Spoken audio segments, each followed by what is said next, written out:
Hey, everybody. Thank you so much for hanging tight and waiting. There's a lot of folks that need to get into this room. So welcome to everybody. You've probably gotten a little message on there. We're recording this and we are also sharing it on YouTube and HowlRound. And we are also captioning it. So hopefully that will work for everybody. I wanted to say welcome to you all to this. We've got a great group of folks that want to share some of the things that they've been doing. I guess a special also mahalo nui loa to the folks in Honolulu for traveling the longest distance here from us. So it is way early in the morning. They're going to go a little later in the show order or the speaking order just so they can let the caffeine kick in. So there's a lot of conversations going on right now, right, about what theater is or isn't, and does it really have to be this binary of one thing or the other? On one hand, with all of the digital work, it's great that folks are able to give access to large number of people, not only in this country, but internationally. It's great that theaters and other institutions have been opening up their archives so we could see work that we wouldn't normally be able to. I think with the digital form, we still are able to feel emotion and we are able to feel empathy, but just in a different kind of way. So wanted to have us explore that, the flow of what will happen in this session today. If you're not familiar with the PechaKucha, that we've lined up 7 different groups to talk about their projects. They'll have approximately 6 minutes to be talking. We will be timing. And so after they go through, if you've got questions for any of them, please put it in the chat box. And one of our staff, one of our team here will be scanning the chat box and also the YouTube chat for questions there. Then after folks have talked about their projects, we'll do a little Q&A. Then we're going to a break for about 5 minutes. And then I'd love to invite you to to join us into breakout rooms. And there's a lot of us, so we'll have a lot of breakout groups. Ideally, we'll have about 7 folks in each of the rooms, and we'll try to distribute our speakers around those different rooms. And whatever you would like to talk about, certainly, but the biggest thing in my head is why does theater have to be a binary definition? What is theater? What isn't it? What can it be? Particularly as we move forward. Then we'll come back from the breakouts. We'll do a little popcorn sharing as much as we can. We'll use the raise hand function for that, and we'll talk you through that. And then if for whatever reason we don't go the full hour or 2 hours, then I don't think anybody would object to having some of your time back, right? So if we're all good to go, my friends, I'm turning it over to our first up, our folks from La Mama. Hi, thank you. My name is Billy Clark, and I'm the Artistic Director of CultureHub, the Art and Technology Center based at La Mama. I'm also here with Mia Yu and Nicky Paraiso and Chris Ignacio, somewhere out there.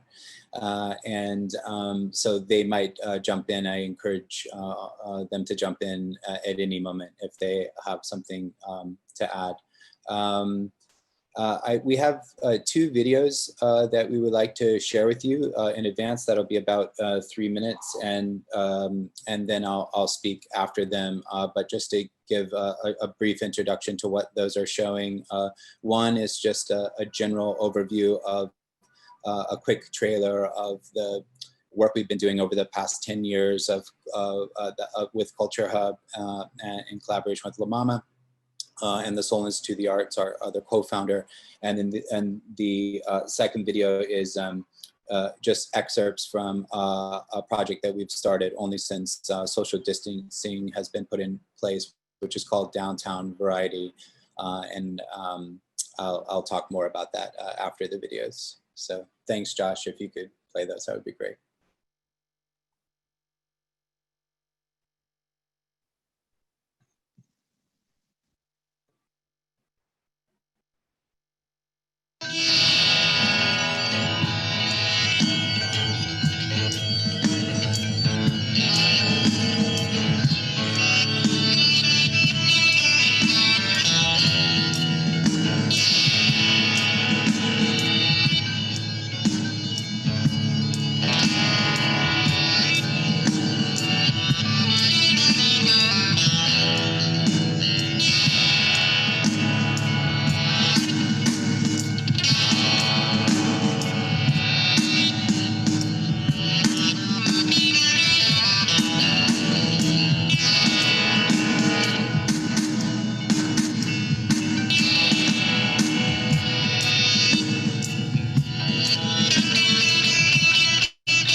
Leave.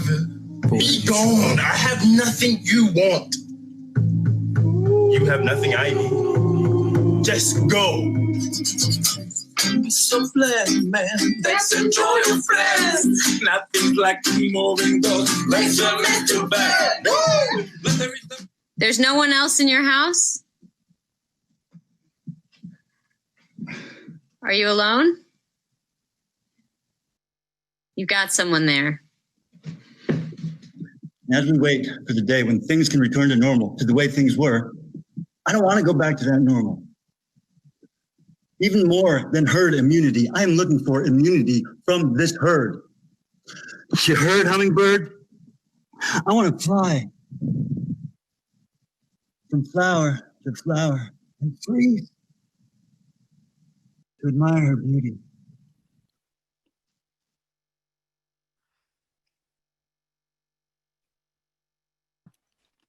Thank you.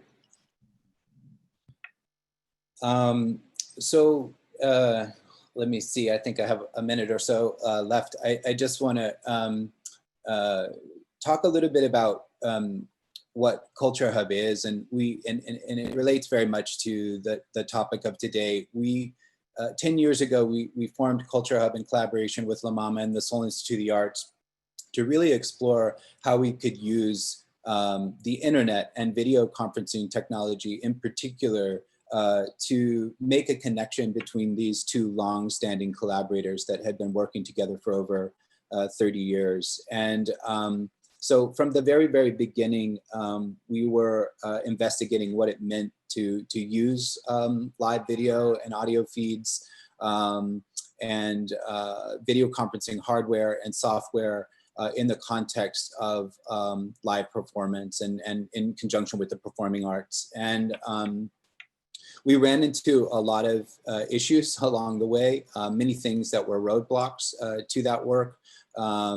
We were always interested in this idea of really layering these technologies on real physical spaces so that we could not only connect as individuals, but we could also convene audiences and larger groups of people and bring those communities together and cross-pollinate those communities. So we were looking how these technologies could be used in a variety of different formats, including education and distance learning, but also right from the beginning, very forward thinking in terms of what were the implications in terms of developing collaborative, creative projects in this space.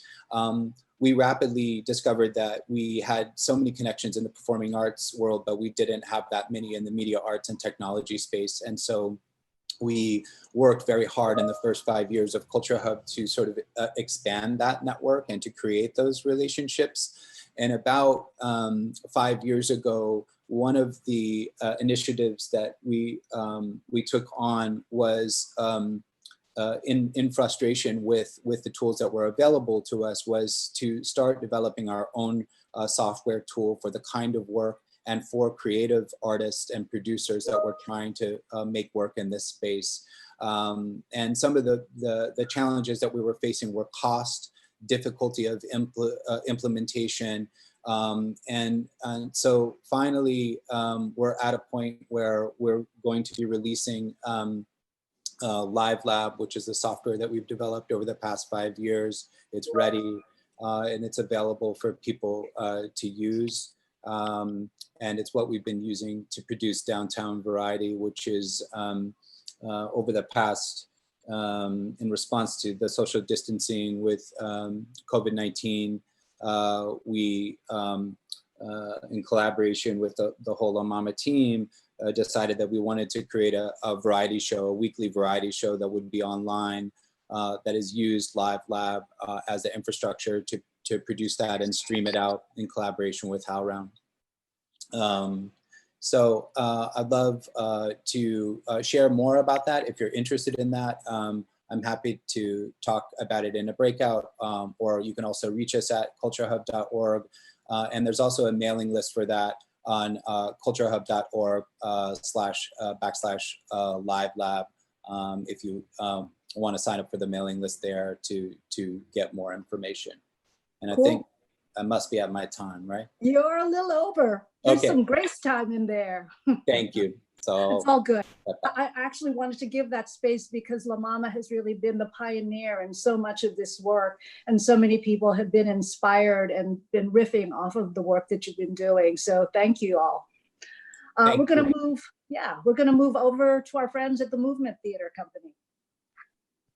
Folks, and Josh, I'll cue you in to start the slides. My name's Deadria Harrington. I'm one of the producing artistic leaders at the Movement Theater Company, and I'm joined with David Mendizabal, one of my fellow producing artistic leaders, as well as costume and scenic designer Clint Ramos, who is one of our curators on One Move. So I'll start by just giving you a little bit of information about the Movement. We're a Harlem-based theater company that's dedicated to developing and producing new work by artists of color, really giving artists of color an opportunity to explore aesthetic and form and really dream big, and have that opportunity to experiment that so many artists of color so seldom get to do. We've been doing a couple of things since COVID started. One thing that we've done, especially in light of the recent murders of Black folks, we've reached out to Alicia Harris and Whitney White. Alicia, who was the writer, and Whitney, the director of What Does End Up When It Goes Down, which we produced back in 2018, and reached out to them to partner with them to create what we're calling Resilience, which is, there's going to be a video that's released that is a meditation on what Black folks are, how we're moving through this moment. And then we've also launched an Instagram called Love Letters for Black People, which is where we are posting all of the love letters that we've received and that we've gathered through the many productions and presentations of the show, just as a way to provide some positivity to start populating on our feeds, and some strength and encouragement as we're going through this time. And One Move is a program that we started back in 2016 in response to that election.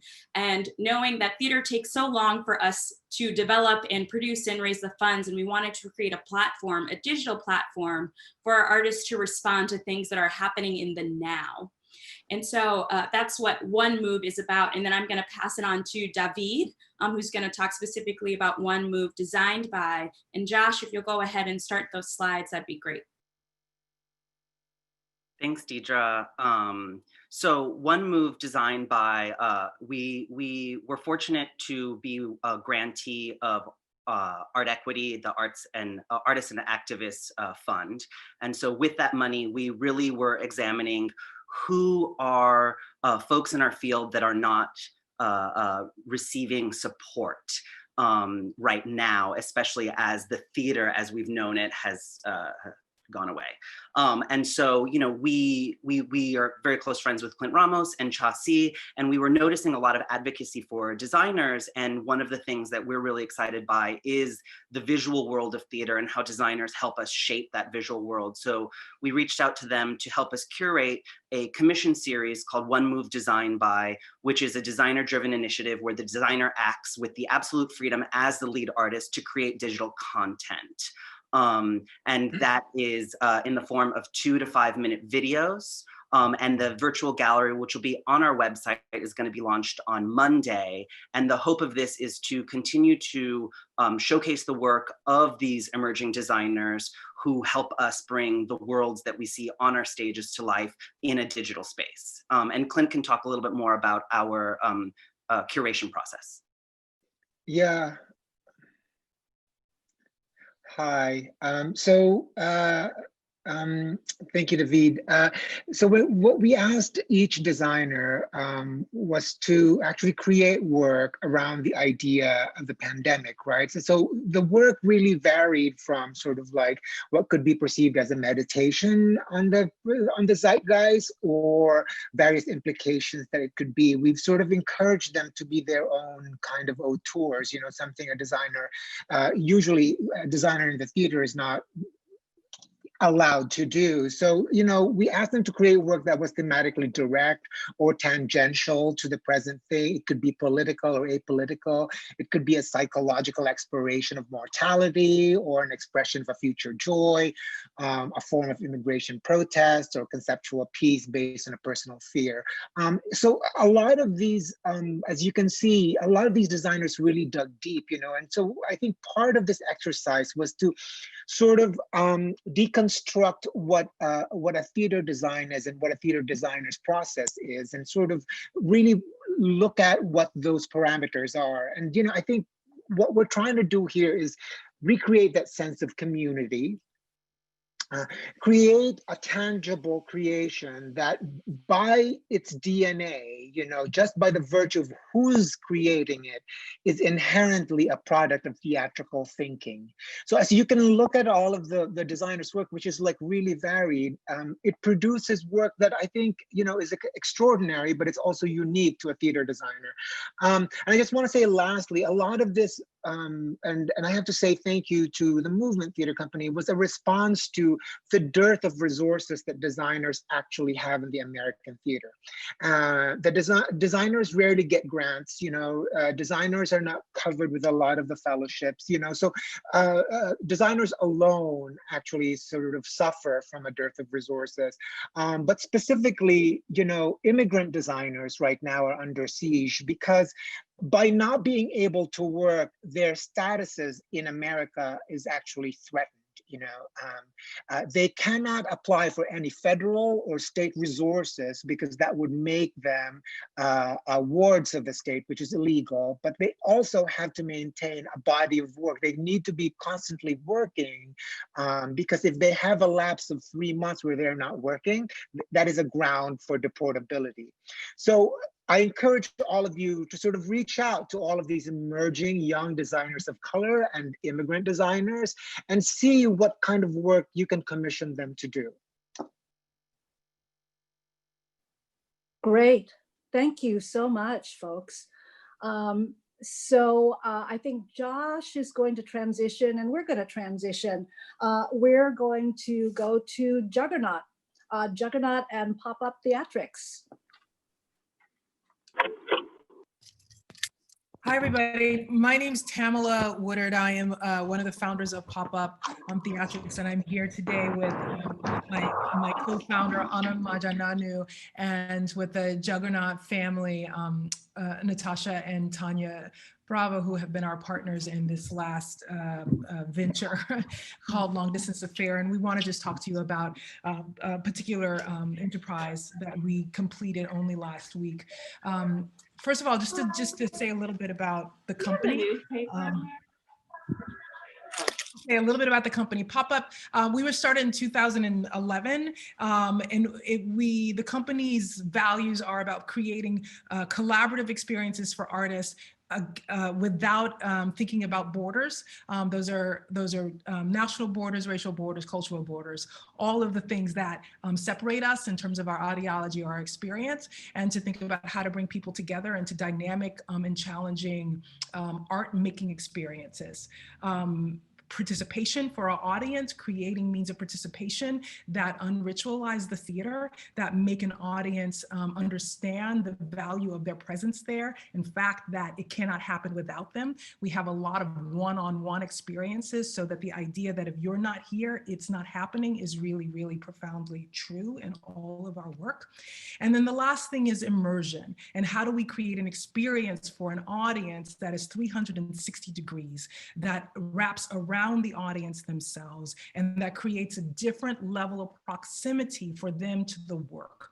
All of this is all an effort to help create a new audience for the theater that understands that they're needed in order for the theater to survive. So LDA, long distance affair, was a concept actually like that came out of my partner Margineanu's mind, and she'll tell you more particularly about it. But we started this in 2013. And the concept was to bring together international artists in a collaboration that happened 100% online. The platform we used then was Skype. Remember Skype, y'all? And the teams, the director, the playwrights, and the actors, we put people together that we gathered from literally 6 continents, asked them to interrogate each other's lives, to look at the performer's space, to think of that space as site specific, and to create and write particularly for that space, for the time, for the location, and for the actor. And to create an affair that an audience would then join them also by using this platform, then called Skype and now called Zoom, and meet a character on the other side of the world that they would have no other access to otherwise, because they'd have to like get on a plane.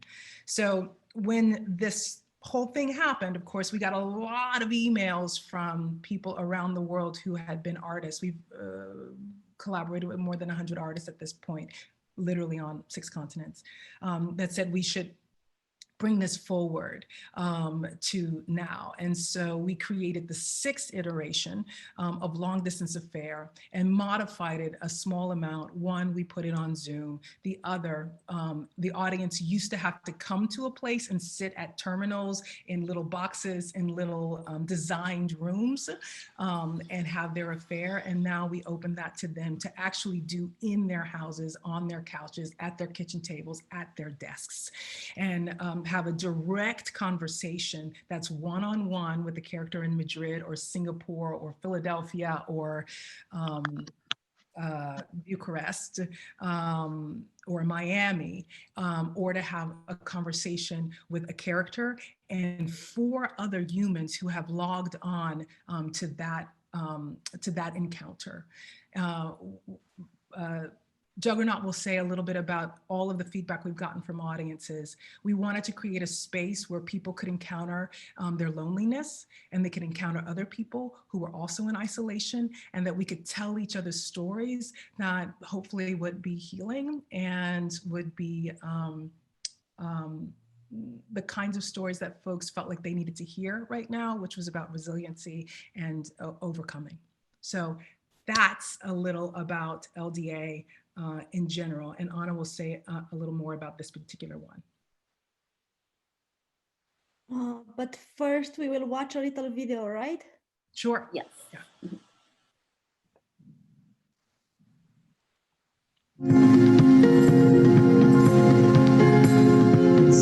But we know what our real goal is here.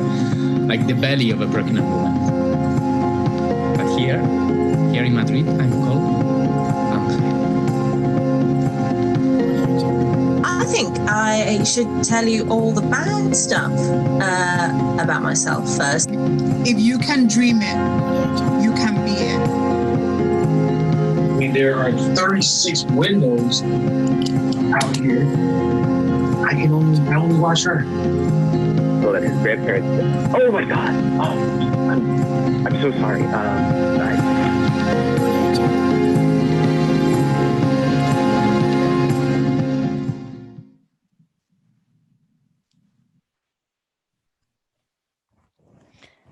Hello, everyone. My name is Ana Margineanu, and I am another part of PopUP.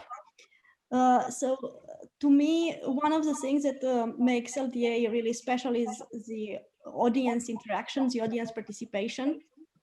And it's one of the reasons that we kept our performance for such a small audience. Some of the shows are meant for 1 person at a time, while others are for a maximum audience of 5.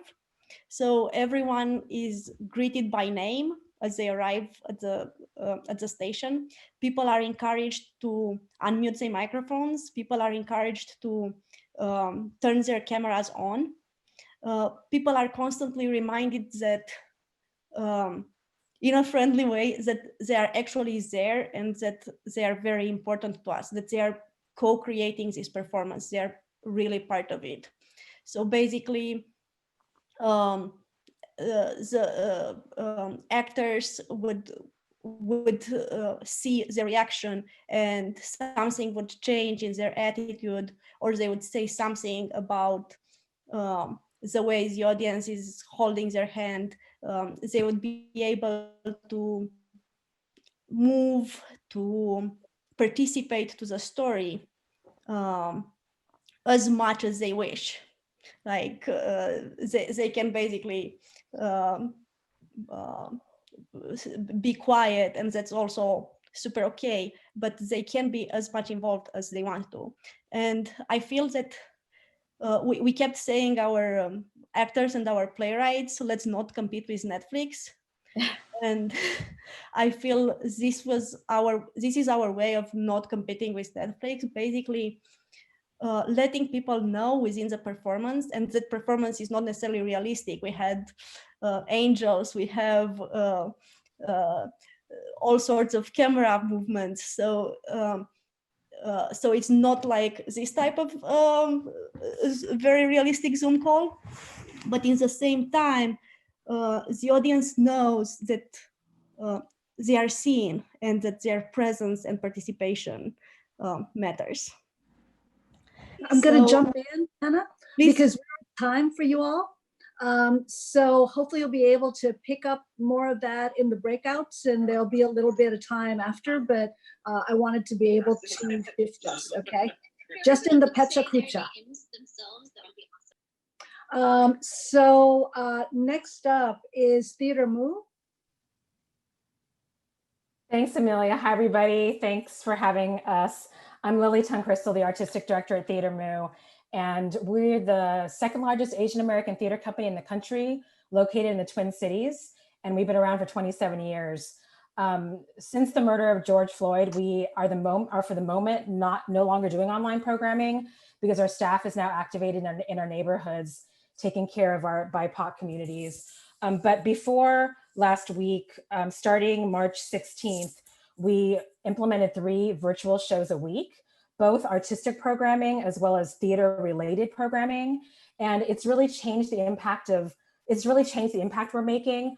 As you all know, theater is a local construct, and with the global virtual world, we've been able to build Asian American community and theater community across the world. Josh, could you pull up my first photo?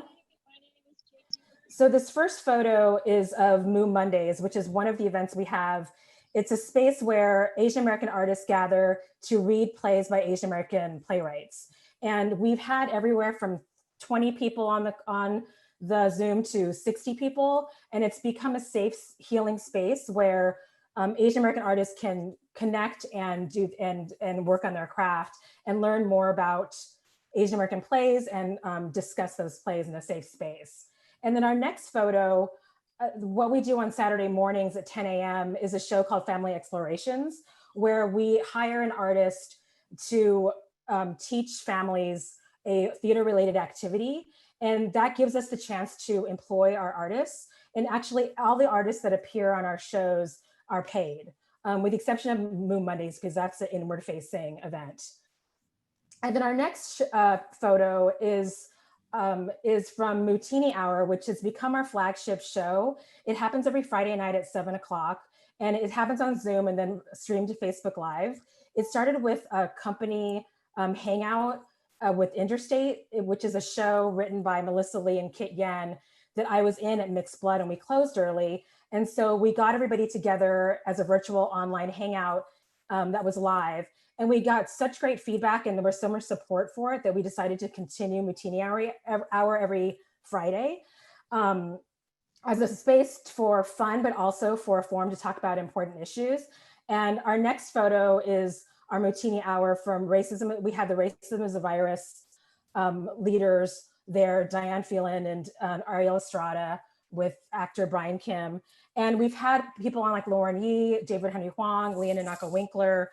And as you can see here on the right side, even if for the people in our communities that aren't on the Zoom, the chat has provided this immense opportunity for them to be in community with each other. And so that has been a great boon for our community, and people have been donating because of this work, and also in community with each other, which has been a real gift. And that culminated to the next photo is of our Mutini Hour with George Takei, Lea Salonga, and Jay Kuo, which reached, we had 110,000 views.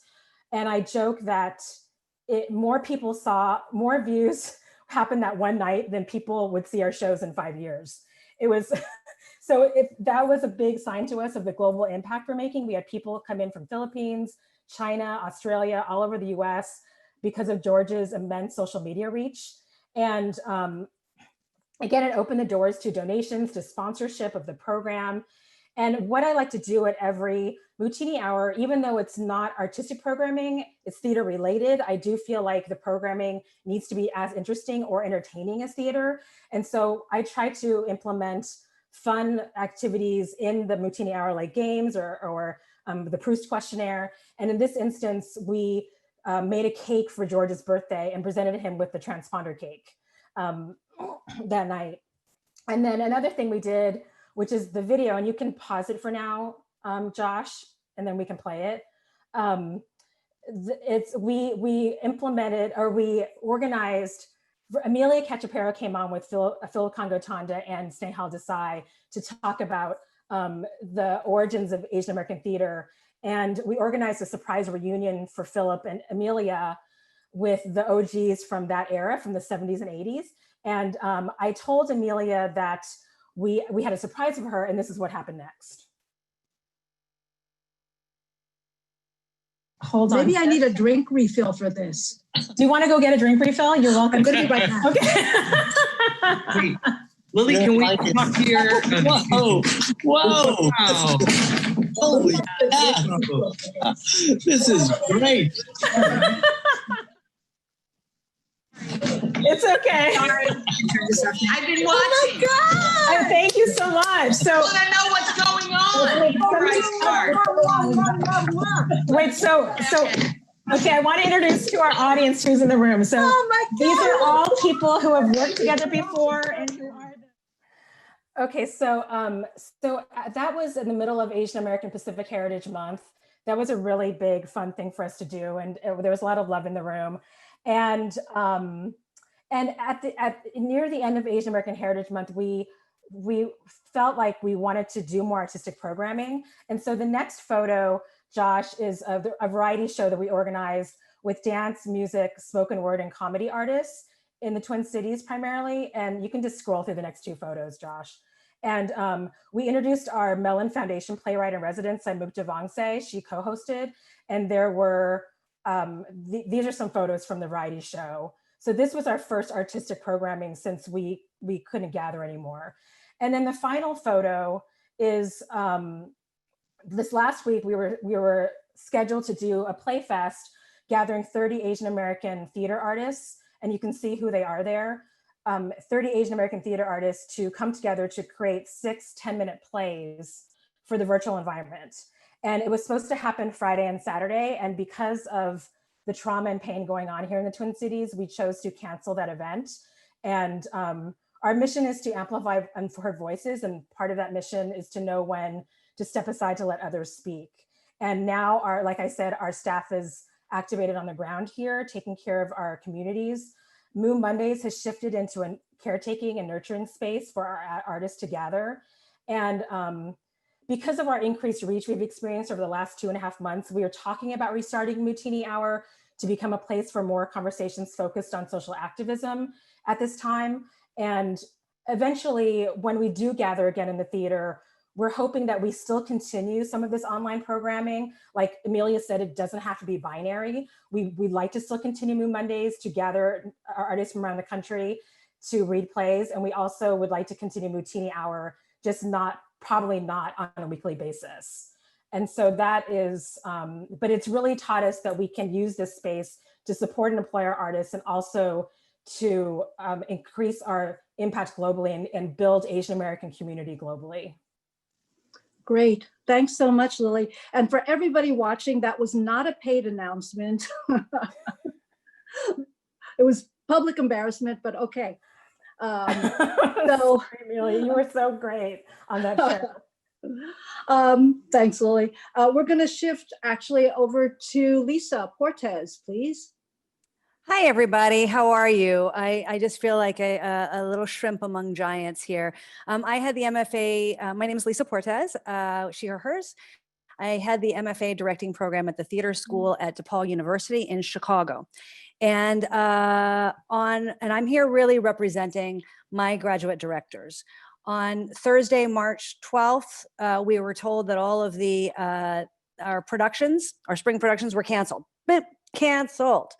And by the next morning, each of my directors had a new path forward based on a challenge that we kind of threw down, which was, what is the dream of this production? Why was this production something that you wanted to create? And how can you and your team create this, that in another platform? And literally Friday morning, we had 6 new ideas. So I'm going to share my screen, and please forgive me. I get very nervous with technology, and I hope nothing weird shows up. So let's see. I'm going to share my screen, and I'm going to take you through some things. So, share. Oh, this makes me so panicky. Okay. So let me full screen this. The first thing that was created was Down in Mississippi. The play had been was going to be a studio, which means a kind of small classroom production directed by MFA1 director Emil Thomas, who turned Down in Mississippi by Carlisle Brown, with permission from Carlisle Brown, into a live Zoom reading. And so when you entered, you saw this screen. You heard, I hope you can hear this music. It was a live radio play featuring historic visuals. The program was up front. You could see the actors. Okay, I'm going to move past that because that'll be up for a little bit. There's Emil, the Southern gentleman with a New York attitude. The next screen would probably be our dramaturgy slide, providing context about the Summer of Freedom. And then you'll see, I'm not going to play you the play, but I am going to take you to what he meant by what Emil was working to create historic. Don't do what? Yeah. Don't call me Miss Ellen. I know what that means, like Miss Anne or Master or Boss, stuff like that. Okay, so the actors are acting. Just using their audio, and then a series of images. Emil and his team put together a series of images from the period that in some way reflected or created a conversation in relationship to the scene. So that was Down in Mississippi, turned into a live Zoom reading with historic visuals. The next thing that came up was Boxed In by director Stephanie Bolt, MFA2. She was working with a playwright on a play that was meant to go into rehearsal and go into production. It was a brand new play, would have been a world premiere. And when we couldn't do production, they turned it into an online experience. This is a piece based on the parents of Ted Bundy, and really looking at kind of the mother of monsters mythology. And at each piece, it's put together kind of as a curated. So at each level, when you click on an object, you might hear something. It's organized by year. I don't know if I can click out of this. I think I can click out of this. So this is 1946 to 1957, and you just keep diving deeper. This was Ted Bundy's closet. Deeper and deeper. What was really exciting about this is it takes a theater experience and then moves it into an online platform that really functions like an online platform. What do we do online? We click around and we find things out and we kind of dive down rabbit holes. The third project I'd like to bring to you is Curious Incident of the Dog in the Nighttime. Originally, this was supposed to be a production. It was MFA3 director Ben Ra'anan's thesis project. You can't imagine the heartbreak of a student finding out their thesis project that they've built their entire 3 years towards is canceled, particularly this project for Ben, who is an advocate for the disability community and the differently abled community. And what he and his ensemble did, which was really beautiful, was in answer to the question, how can you make what you were going to make in a different way. They said, well, we don't want to do the play. And also we can't do the play for rights reasons. Instead, they created an online resource for people with autism, an arts resource for people with autism, or really anybody who needs calm in this moment.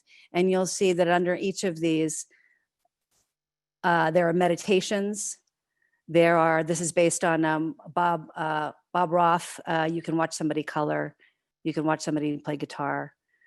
The Hunter Heartbeats series by, oh, Ben, don't get mad at me, Kelly Hunter. And this really is, you can click around this, and as well as honoring the original production. So you can see what was originally going to happen and then what they ultimately created. Series, yes, okay, great.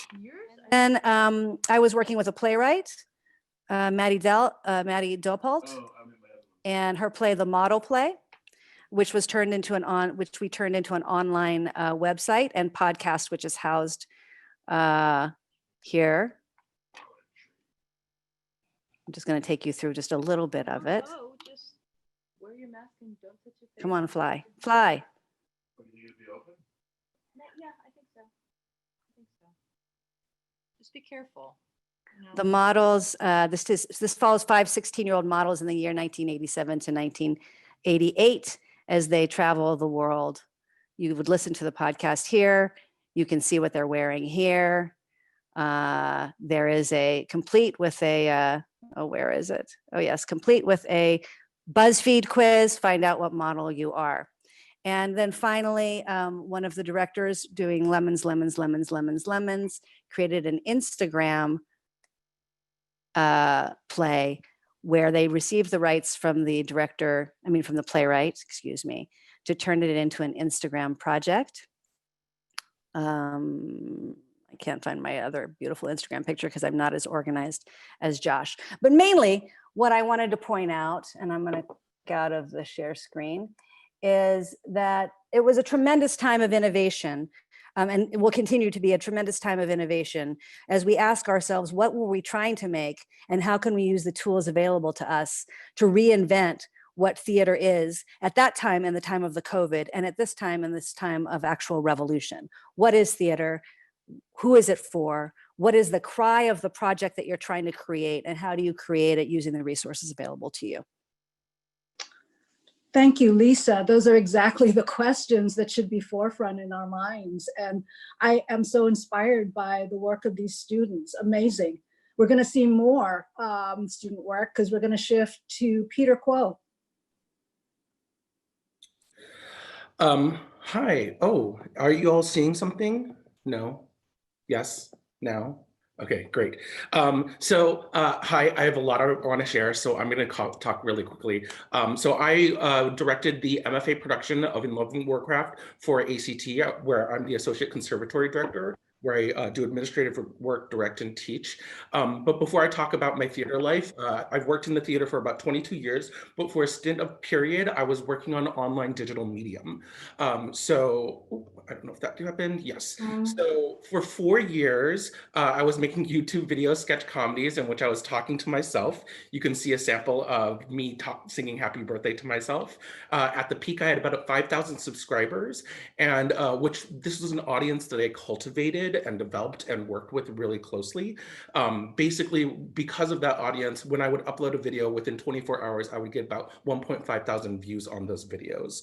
So as much as I really loved the community and audience that I had built through YouTube, the key community that was built was fellow YouTubers. So other content creators, these were people who would create content, we'd share it, we'd watch it, we'd give each other feedback and critique. This is, to me, just about the fact that we created online digital community. We were really close friends. We hung out late into the night, and by hanging out, some of it was playing games, some of it was chatting, and some of it was literally just sharing digital space while we were doing laundry, cooking, not even talking to each other, but just sharing space. So these were my inter-friends. We hung out a lot, and we spanned across the United States and to also the United Kingdom, and also had people coming in and out of our friend group throughout the entire globe. Eventually, this URL relationship turned into IRL relationships. When we had VidCon, which was YouTube's video conference, we would all get together, and that's when we would meet, and it was such a delightful way to get to know each other. But we also still stayed in contact both online and past. So several of these friends I still hang out with. We meet together once a year, either in London or they come here, or we'll go to Vegas. There's a picture of us all wearing our outfits as we head into a RAV4 heading to Vegas one day. Axel is a friend who I met through YouTube, who is a writer at Victory Gardens. He was also, I believe, at Northwestern, and featured recently in TCG's Spotlight People to Watch. We met 10 years ago on YouTube. And so one of the interesting things I say is just intimate, close, deep relationships can be formed online through screens. And I just want people to know that. And it can occur between artists and it can occur between audiences. So how does it translate to live video theater? This MFA production I directed was for In Loving Warcraft by Madhuri Shaker. So I just want to show a clip. What? Go to her dorm. What? Go to her dorm room now. Tell her the script I wrote for you word for word. I don't remember. Bluetooth it. Bluetooth now. Battle Resing Mode Track. Boss going into phase 2 in 3, 2, Chai. What the hell are you doing? You know what? This game is stupid. Chai, I know you're hurting, but we don't have to stick to the rule, okay?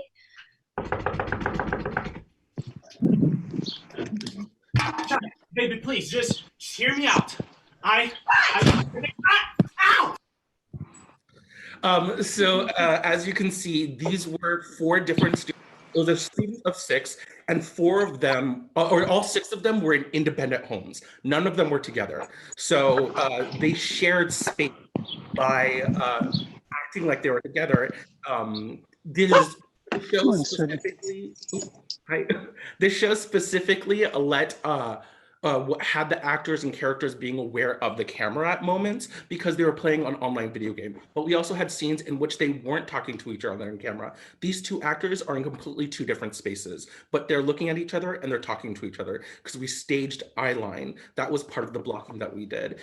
We had set design in which both actors had a piece of prop that was on their wall, and we just lined it up so that they were looking to each other. So this was them in a cafe scene. This is 3 actors having a 3-hand scene in which they were all talking to each other. They would move. Sometimes they'd be in frame. Sometimes they'd leave frame. But because of the staging that we did, and the actors are entirely memorized, they would follow the other actors in the space. Using their outline, they told us how the rest of the other people in the space were sharing.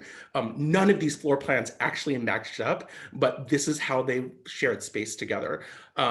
Eventually in this play, which was written 10 years ago, it goes into the world of Warcraft. Now, normally this is done in person, and actors are wearing costumes and things like that. We actually decided to film this show, film scenes from the video game, and then have the actors voice over it live. So they voiced over it, and then they brought their video ons, and they were interacting and responding to what they were seeing in the video game footage. This is specific to this show, but I think many shows can translate online without having to have this video game online component. I directed a reading just a couple of weeks ago for Playground called Abominable. There was no talk of tech in that play, but this was the reading. We had 8 hours of rehearsal and it was a 90-minute play, but we used virtual backgrounds to create shared space again between actors. So we staged the actual screen lineup so the actors were next to each other, and it seemed like they had a very shared space because the virtual background lined up with each other. The actors would then talk to each other, literally talking to empty space, but they would be sharing space. Couple of things I just want to talk, what are the advantages and disadvantages of this? So when it comes to tech, Generation X and millennials, they've got it in their hands, they're using it, they're consuming it. This is an audience that theater wants and needs to get. When it comes though to racial demographics, whites and Asians have more access to tech and technology and tech literacy than Black and Hispanics and Latinx folks. I wanna make sure that we are aware of this because that's something that we have to work on with talking to tech industries about how we get that tech and that literacy into those people's hands. That being said, that difference of access to tech pales in comparison to the access or the welcomingness of our space right now. This is Broadway, 2006. As you can see, the demographic of white population to actually attendees in the audience, 2016, sorry, is vastly large. So while we eventually still have to work on getting tech into the hands of those other demographics, there's a large audience there that has not experienced theater and has not felt welcome in the theater that we can now create through live video theater. Just a couple of quick technique tips that I want to talk about. Basically, theater, in my opinion, uses reality and limitation to activate audience's imagination. Whereas the difference is film. Commercial film takes our imagination, breaks limitations, and mimics it into reality. When we're watching a film, we're not activating our imagination as much as we are when we're watching theater. Theater, this hybrid form allows that activated imagination to go because it's all happening live. Here's some really quick things. When you're thinking about live theater work, actor blocking, camera blocking, stage blocking, all those things can move. The camera can move, the screens can move, and the actors can move. When you're talking about that kind of blocking, stage directions shift where the cameras shift. Stage down follows the camera because the audience is shifting. But zoom directions, like zoom up, down, right, and left, follow the parallel field of the camera. Use Post-it notes and spike tapes. That has how we got the actors to place and mark down where their devices, camera devices should be, where they walk in and out of frame, or they could put a Post-it note on the wall and know that's that character that they're talking to at this moment and that eye line is consistent. Also start learning basic film language and knowledge. Camera blocking, what is a pan, tilt, dolly, crane? Learn the 180-degree rule. Camera on one side, actors on the other. This is just a start of the information that I haven't gathered.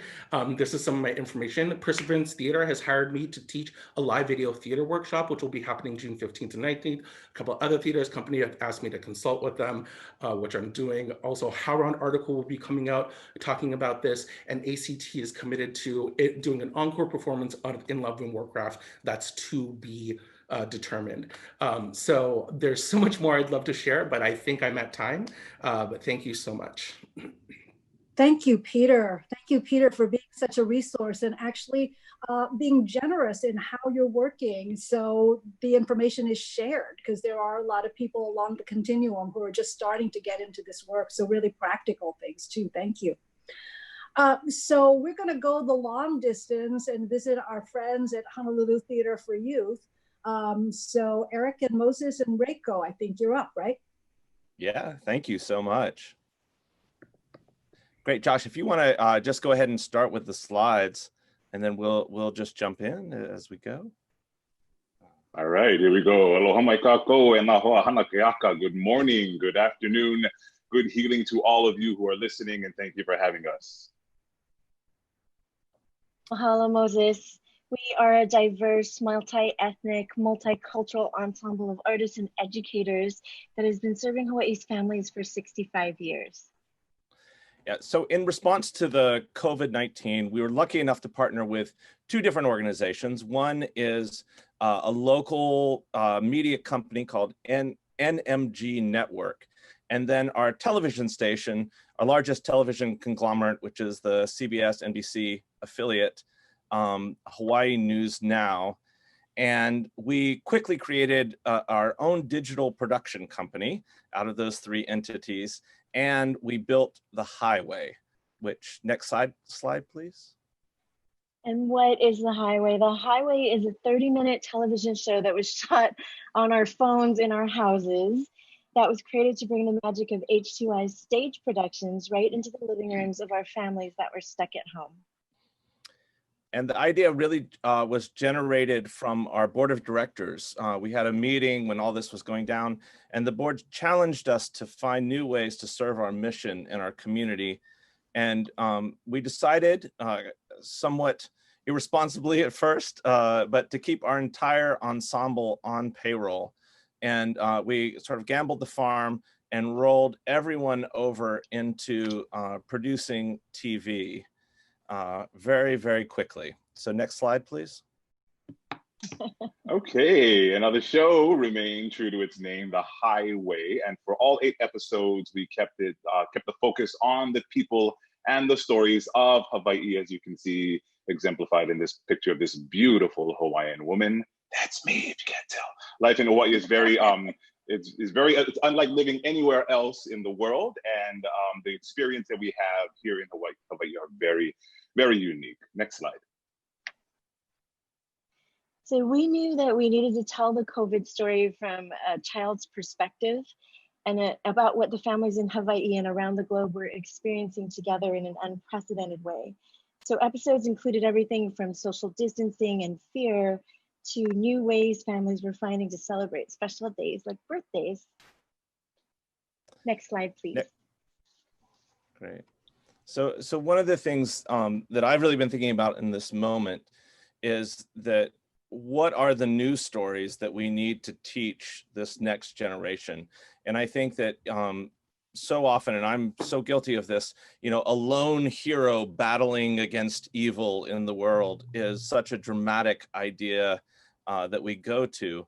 But I think when we're facing something like climate change or the COVID crisis is such a direct example, I think that the stories that might be most useful might not be epic battles of good versus evil, but rather many people making small changes and finding balance and seeing hope in a community effort.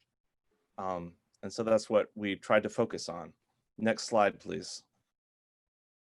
Now, again, we had 8 episodes, and in each episode we did a minimum of 7 segments or stories. So if you're doing the math, that's about 60 stories that we were able to include. And in those, we made sure it was an opportunity to tell some very diverse range of stories and include some really diverse characters, especially for audience of young a TYA audience. And so we were able to challenge them with all these stories that we included.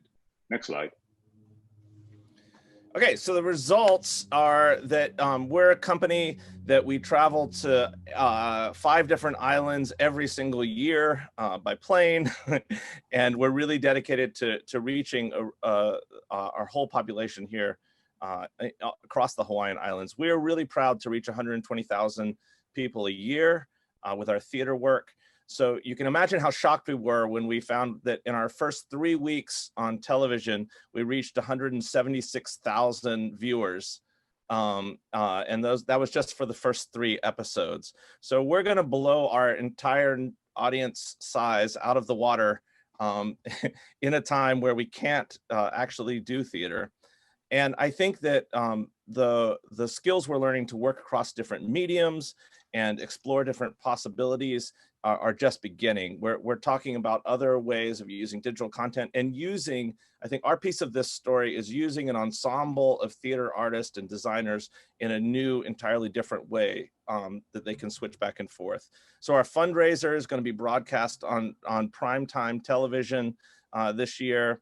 You know, and funders will get content and commercials on that TV platform. And I think that there are 3 key elements that allowed us to pull off this transformation, and we'll go through those really quickly. Next slide. The first is the efforts of the company. Now, HTY has always had a really strong ensemble that's sort of a standard at HTY. And so many of us have actually been working together for years. And so that means we know how we work, where each other works. And so when we were challenged with creating content and new work from our own homes, we already had a system of working together that did translate to having to communicate through emails and texts and whatnot. And so we're able to create some difficult things in our remote situations. Next slide. We're also dedicated to producing new work. So about 90 to 95% of our work is original. About half of that is devised. And I think by supporting this full-time ensemble of artists, that had already done so much devised theater and devised work, devising television or other medium is completely a responsible ask to make of them. Next slide. And third is that we're so very, very lucky to have invested in longstanding relationships with community partners like the Department of Health and many others that span governmental and public and private sectors too. Next slide. Hey, we have a picture here of Keoki, one of our main puppet characters, looking at the moon, wondering what's going to happen next. So next for us is we're going to continue to use this new way of working in whatever we do and however we move forward in the future. We know this is going to be a part of it, and we've already committed to and have started on 9 more episodes that are going to start playing sometime in the fall. Next slide. And we would love to share the highway with all of you. So if you and your families want to jump on the highway, you can go to www.htyweb.org or to get in touch with us, because we would love to be a resource for all of you. Mahalo for your time. It's been such an honor to speak with you today. Great. Thank you so much. My brain is just full of all of this amazing work. You all, just thank you for sharing that. And I know that there are a lot of you all conceivably with questions. I've been looking at the chat. I know that we've got some questions on YouTube. So we'll just spend a couple minutes maybe taking some questions. And I know my friends on the TCG team are scanning through, looking for some questions to pull out. And so if you've got a question, enter it into the chat. That would be the easiest way for us right now. Later on, after we do the breakouts, we'll be able to do some raised hands functions and hear y'all verbally. But maybe if you have a question now, enter it into the chat. I know one of the things folks wanted to know about was the PowerPoints and the websites that you all shared, just massive amount of information. So what I'll do after this is check in with all of the groups that have presented and make sure that we can get some resource documents together and check with them to make sure that what they want to share is something that that we're honoring. And we will put that on Mighty Networks. It may not happen until later today or tonight, but that is our promise to you. So I think my friend Aaron from TCG is scanning some of the questions for chat, or there's anyone else on the TCG team that has got some questions that you can pull out for our friends. I think we're good on YouTube. Are there some questions on the chat that any of the TCG team wants to pull out? Because otherwise, you'll be able to be in breakout sessions too. And I think there'll be some of this that'll come out in conversation. I do have one question. This is Michael from TCG. So other than Zoom, Skype, etc., what software are you using to put your materials together?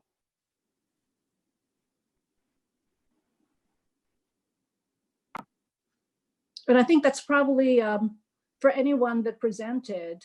You can unmute yourselves, presenters. Sorry, could you repeat the question? I didn't catch part of it. What other materials? Sure. Other than Zoom, Skype, etc., what software are you using to put your materials together?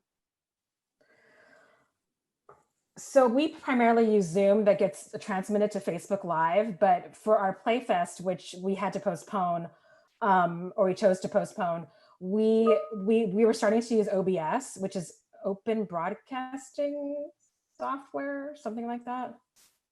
And someone might correct me. And OBS gives you a little bit more, it's a free, I think, platform, and it gives you a little bit more flexibility and branding and adding sound and title pages and all that. We use Live Lab, as I mentioned, which is now available.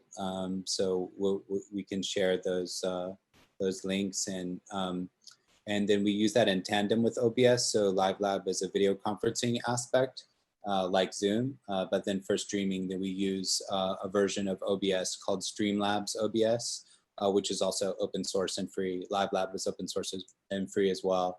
And that's how you can then transmit it to broadcast it to wherever you want, YouTube or Facebook or HowlRound. Anyone else from the presenting team want to join in on that? Otherwise, maybe we'll shift to another question. I know there are a lot of platforms people can use, including Twitch. I think Twitch is one that has built-in interactive components, so that you can have like live chats going on, people cheering on, and you actually see that in the video.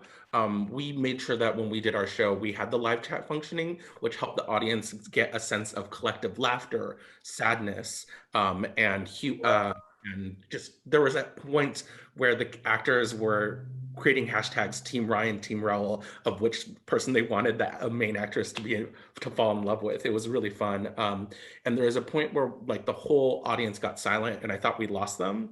But then some people were like, I can't say anything right now. I'm so invested. And other people chimed in, they're like, I can't talk, what's gonna happen? So it's creating a digital space again, I think is one of the things to think about. We use Zoom to say that you can live hack it in a way, in a fashion that is useful to you. One of the things that's super important about theater and the idea of live theater, and the question that starts this is what is theater? To me, creating a possibility of live interaction for the audience and for the audience to hear each other and see each other and feel each other is important. And I think that I've sent out the charge to people to say, we've got to create a new platform actually for theater artists so that we can maintain a sense of liveness and interaction that Zoom allows, but also a space that can be more heavily designed, like we're dealing with OBS. So come on. I'd also like to say that I am absolutely all about the live experience. And I also found that when many of them went to move to creating websites, that sense of one audience member in relationship to the project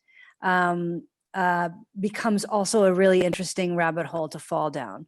One audience member in relationship to a narrative that is then exploded into a web format. So I think it's a different kind of performance, but remains a performance and a platform nonetheless. I'm gonna shift over to Erin because I think there are a couple questions. So Erin, do you want to pull one out? Sure. We had this question come up a couple of times for Peter. How did you ensure the camera alignment was as you wanted it on Zoom? And there was a bit of a follow-up question if you had if you wrote a guide, if something like that was available. There's a HowlRound article that's going to be coming out probably within the next week or so. It was going to come out this week, but I talked to them. They responded about putting a pause on it with everything that's going on with the civil unrest that's happening right now in our country. And I thought that was important to give that attention. But when that comes out, a lot of that has a few of that information. It's mostly about why live video theater is valid. I think what Emilya said right now is that there are a lot of criticisms of this format, or that digital theater is something that's worthy, but it is. And not only is it worthy, it's its own art. It's not live in-person theater. It's not film. It's its own hybrid thing. And there's money to be made on it. There are theater companies that are already selling tickets through this experience, so it can be commodified and it can re-stimulate our economy. It can create jobs for our field. And so, sorry, that's just a whole tangent of why that article is written. But I am teaching these workshops in which I will be giving some more of that information. Back to as far as specifically the eyeline site. So Zoom specifically, and a lot of platforms do, have some kind of a algorithm to how screens get laid out. And this is what I call screen blocking. Basically, if you remove yourself from the Zoom video, everyone else is in order from left to right, up to down. So if you as an actor will never see what the audience sees, because you will always be the second person in the screen. But once you remove yourself, that order is consistent for everyone else. So it matters when you bring audiences in, or when you bring videos on, when you bring them off, that lines up who is standing next to who. So that is where screen blocking comes in. That's kind of a general conversation about that. I go into detail more. Cool, thank you, Peter. I think Aaron or other folks on the TCG team, maybe we'll take another question and then we are gonna take a break, a pause. Yeah, this is one that was boosted by a couple people. Is there any way for recordings of Zoom events to be viewed with the chat streaming alongside it at the same time as it did when the real event was happening? The chat is such an important feature and so much information is shared there. Or maybe that's just a feature of the live event that can't be viewed after the fact. I can answer that question. So on Facebook, the chat happens in conjunction in real time with the event. But once Facebook Live will record your event, and for example, all our events live on our Facebook page. And when you view it in recording, you can watch the chat also in real time. Or you can watch it all at once. You can say real time, all comments, most relevant comments. And so the answer is yes, you can record Zoom events. And then if you, at least for Facebook, I don't know about, I think on Twitch you can also, and Peter may know more about that, but at least on Facebook you can watch a recording and experience it in the same way that someone does live in the chat.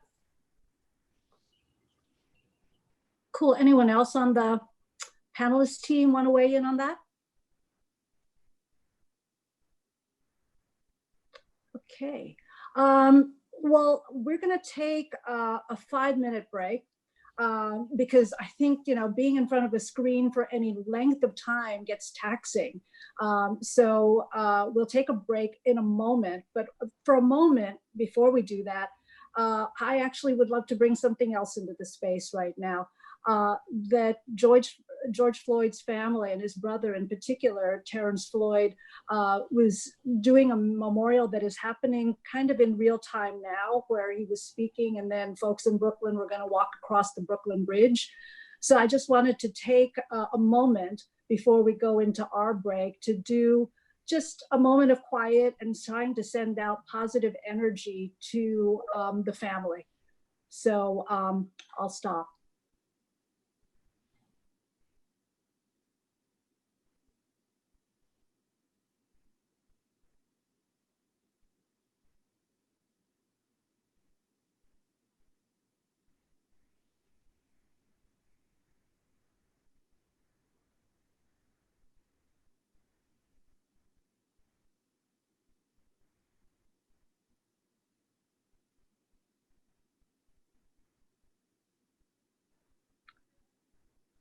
All right, thank you, folks, for that.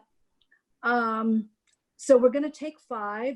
Josh, I'm not sure if we have a timer, but we'll take 5. Then when we come back, we'll be able to go into breakout groups and talk more, you know, in detail and wherever the conversation goes for you all. I don't want to hold that too tight, but we are going to be spreading our panelists amongst the different breakout groups. I don't know how many breakouts we're going to have.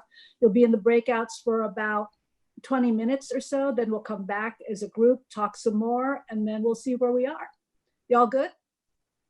All right, thank you, 5. I'm at 1:57 Eastern.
Hey friends, it's that time.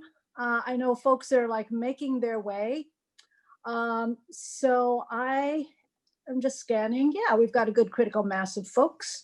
I'm gonna turn it over to our Zoom god, Josh. And Josh, you wanna talk us through going into breakouts?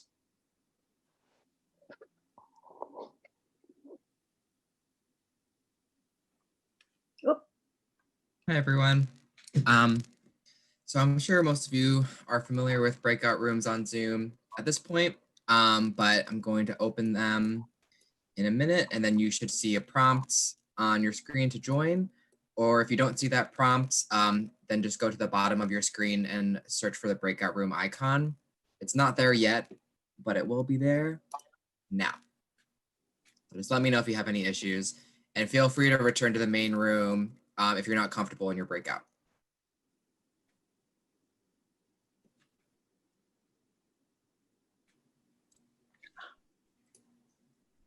And Josh, I think what I forgot to do was rephrase the prompt. So maybe we could send that to people. It's the prompt is the definition of theater. Theater is not a binary. So what is it? Actually, Emilya, can you hold? I'll just close all the rooms because I think Sure, it's sure. better. Absolutely.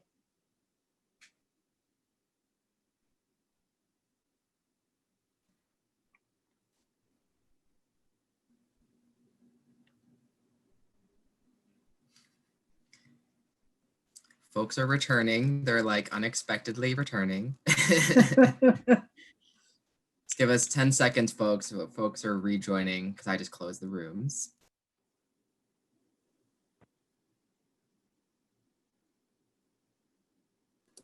All right, take it away, Emilya. Okay. So yeah, the prompt question is, if theater is not a binary, what is it? Put back. We got put back into this room. Yeah, a lot of people got dumped back. Yeah. Yes. Yeah. You'll go back in a breakout room in a second because I think some folks were asking about the prompt question. So if the question is, if theater is not a binary, what is it? Okay. Pretty simple, and wherever you're going to take the conversation. Cool? Yeah, sorry, folks. We realized we didn't give you the prompts. That's why we brought you back. So we're going to send you back in a second. Wow. All right, there you go. There we go. Thank you. Sorry about that. Okay.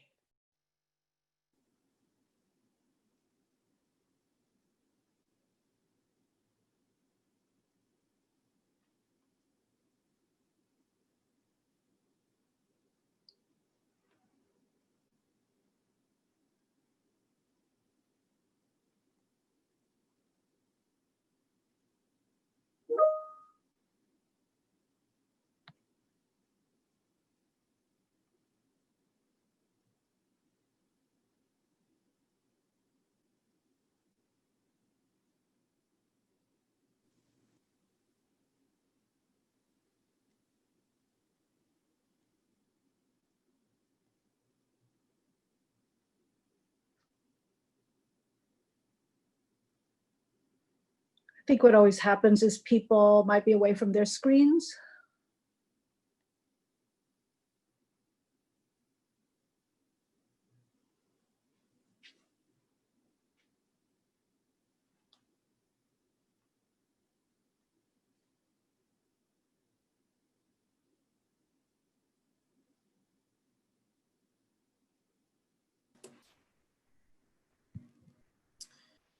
And just so folks on YouTube know, we don't have a breakout room capability if you're following there. But we do still have room in the Zoom, in this Zoom space. If you would like to join the Zoom, we can accommodate you in a breakout room here.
Emilya, I'm not sure if you're at your computer.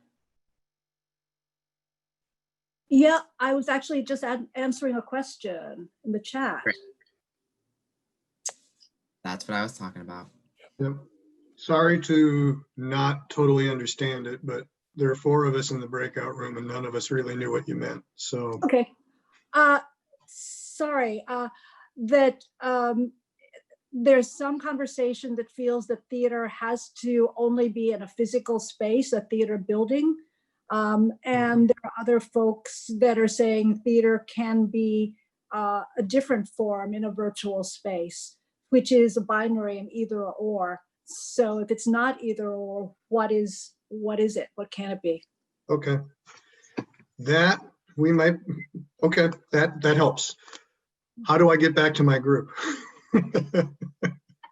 You should still see the breakout button at the bottom of your, I don't know how you're viewing, but usually you can see okay, join breakout room. I see it now. It was under more. Thank you very much. I appreciate it.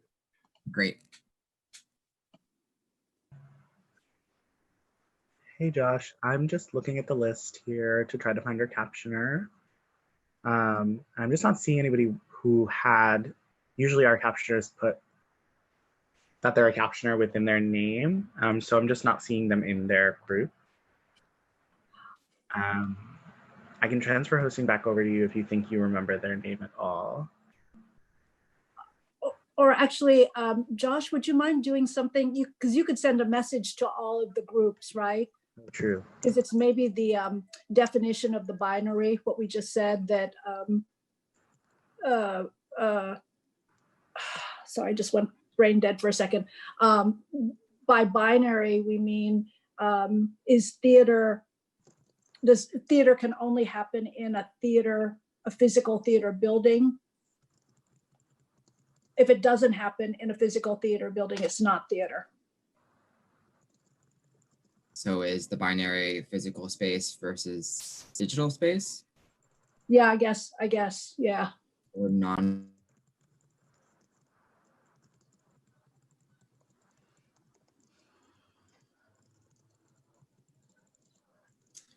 Sam, yeah, you can just go ahead and make me host. Yeah, I just broadcasted that message. But Oh, okay. Thank you so much.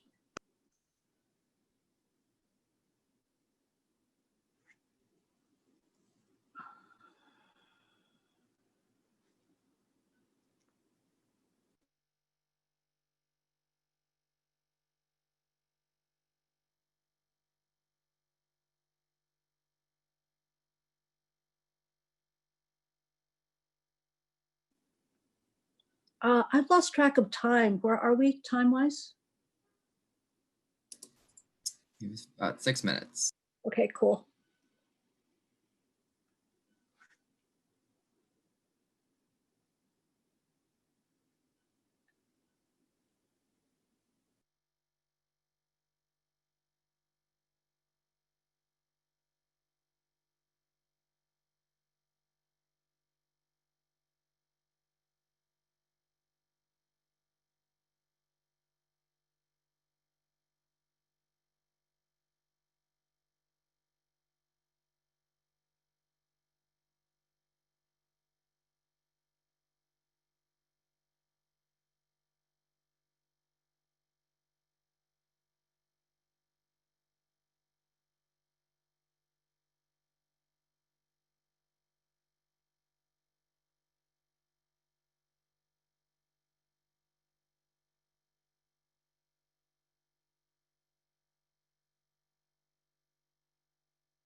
Hey there, folks are making their way back. Welcome back.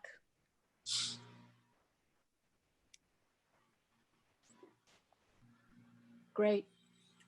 I realized actually I wasn't my most clear in sending you off to your breakouts with those prompts.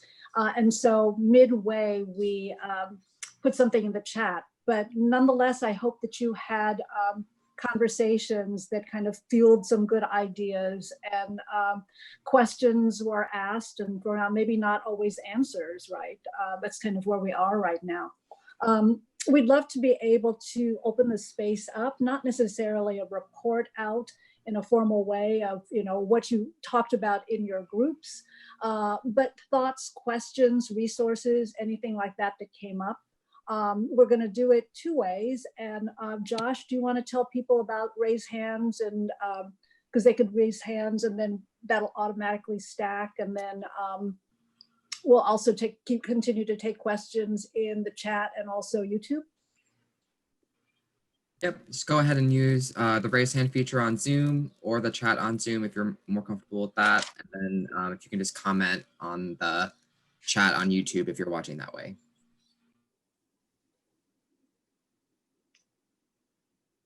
So I'll just hold and make space for some questions. And I'm going to be looking at my friends, other friends on the TCG team to see if things are popping up and if folks are raising their hands and we want to start a queue.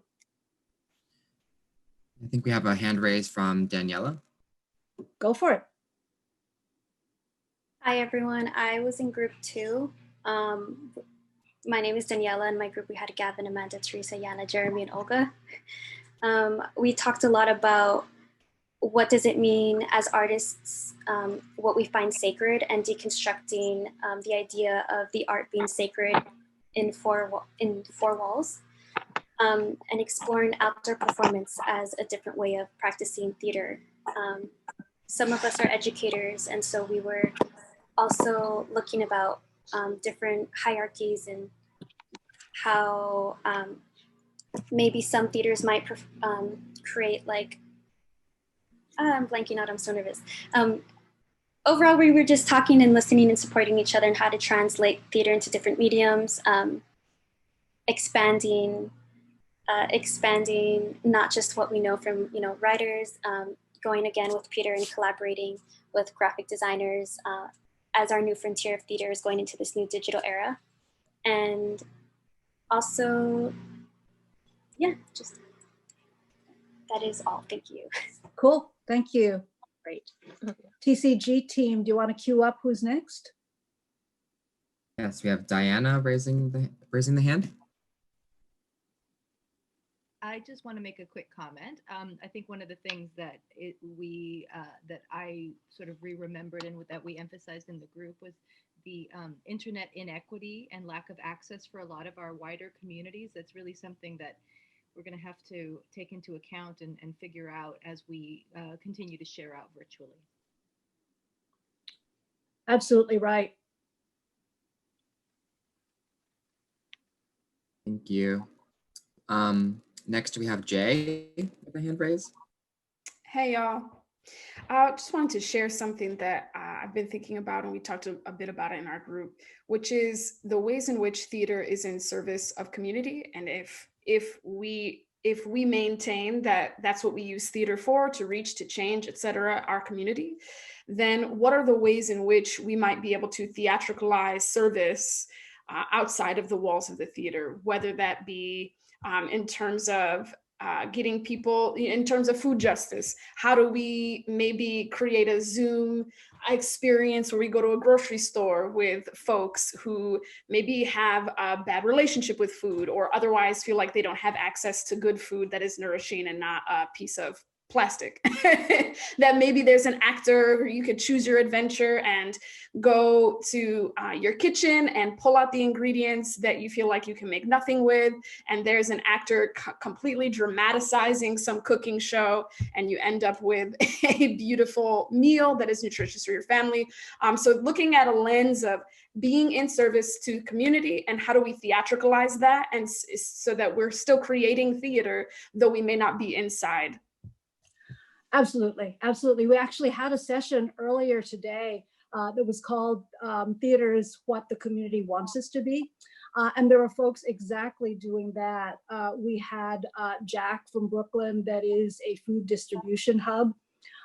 We also had Target Margin on, talking about a variety of their programs, but also the mask distribution that they did. They, made a performative effort, basically delivering masks throughout. Farm Arts Collective, which is literally a farm. And so they distribute food to the community, and they actually have started videotaping cooking shows to help people come up with ideas of how to cook what is in your food box. So there definitely are folks out there. I would look at the list of the folks that were presenting there. That's a good start. And we'll try to generate notes out of this, out of that earlier session as well. But there might be other folks on this call too that want to speak to that or any other topic.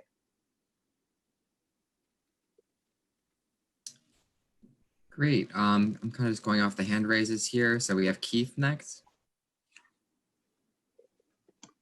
Yeah, so our group, we got a little more literal about what the theater experience is, and really focused more on the interactivity of it, the interaction of it.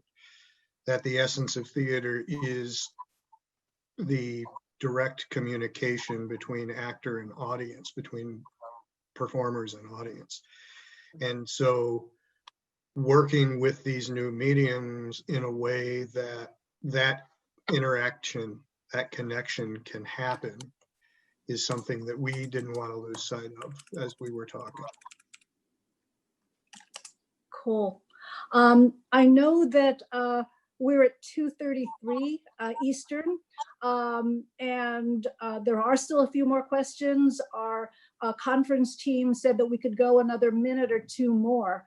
So whoever wants to stay, welcome to stay. If you need to run, cool. But maybe we'll just take one or two more questions and go for about another 5. Is that cool? Mm-hmm. Okay, cool. So Josh or anybody scanning the chat for questions? I think we have Andre.